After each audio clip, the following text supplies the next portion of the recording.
सच में नवरात्रि सिर्फ 9 दिन के लिए क्यों होता है? 20 डेज के लिए क्यों नहीं? कितना मजा आता है ना। दादी बताओ ना, नवरात्रि सिर्फ 9 दिन के लिए क्यों होता है?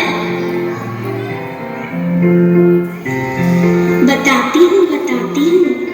इसके पीछे एक कहानी है, वो सुनोगी तो सब पता चल जाएगा कि हम नवरात्रि 9 दिन के लिए क्यों मनाते हैं। तो सुनो। कई हजार साल पहले की बात है। एक महिषासुर नाम का राक्षस था।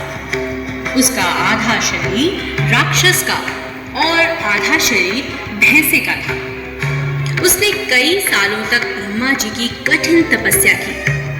एक दिन ब्रह्मा जी प्रसन्न हुए और उन्होंने उसे कहा, हे महिषासुर, मैं तुम्हारी तपस्या से अति प्रसन्न हूँ। मांगो जो वरदान मांगना है। महिषासुर ने कहा, हे प्रभु, मुझे ऐसा वरदान दीजिए कि इन तीनों लोकों में किसी भी देवता या मानव के द्वारा मेरी मृत्यु ना हो सके। ब्रह्मा जी ने हंसकर कहा, ऐसा ही होगा। महिषासुर बहुत घमंडी और अत्याचारी था।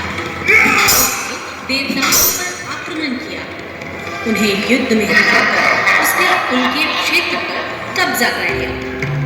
सभी देवता महिषासुर के उत्पात से बहुत परेशान हो गए। वे सभी मिलकर ब्रह्मा जी, शंकर जी और विष्णु जी की शरण में गए। सभी देवताओं ने मिलकर एक सभा में इसका उपाय ढूंढने का प्रयास किया। श्री ब्रह्मा, विष्णु और महेश जी ने एक तेज प्रकाश पुंज से एक सुंदर देवी का निर्माण किया। इसी देवी को सारी दुनिया आदि शक्ति माँ दुर्गा के नाम से जानती है। सभी देवताओं ने माँ दुर्गा को सभी प्रकार के अस्त्र शस्त्र से सुसज्जित किया। शंख चक्र, गदा, त्रिशूल, धनुष बाण इत्यादि अस्त्रों को धारण कर वे महिषासुर की नगरी की ओर चले।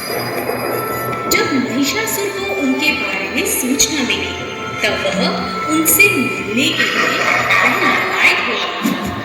महिषासुर ने देवी के सामने विवाह का प्रस्ताव रखा। माँ दुर्गा ने कहा, हे असुरराज, मुझसे युद्ध करो। यदि तुमने युद्ध में मुझे जीत लिया तो मैं तुमसे अवश्य विवाह करूंगी। महिषासुर ने देवी से कहा, मैं युद्ध के लिए तैयार हूँ। महिषासुर और माँ दुर्गा के बीच युद्ध आरंभ हुआ। महिषासुर काम, क्रोध, मद, लोभ और मोह के अधीन हो चुका। उसका विवेक नष्ट हो चुका। और महिषासुर के बीच 10 दिनों तक घमासान युद्ध हुआ। दोनों शस्त्र जारी थे। माँ दुर्गा स्वयं शक्ति का अवतार थी। उन्होंने महिषासुर के हर शस्त्र प्रहार को नाकाम कर दिया। देवी ने महिषासुर का वध कर दिया और देवताओं की रक्षा कर दी। सभी देवता अति प्रसन्न हुए और माँ दुर्गा पर पुष्प बरसाने लगे। जय जय हे महिषासुर मर्दिनी रम्यक गर्दिनी शैली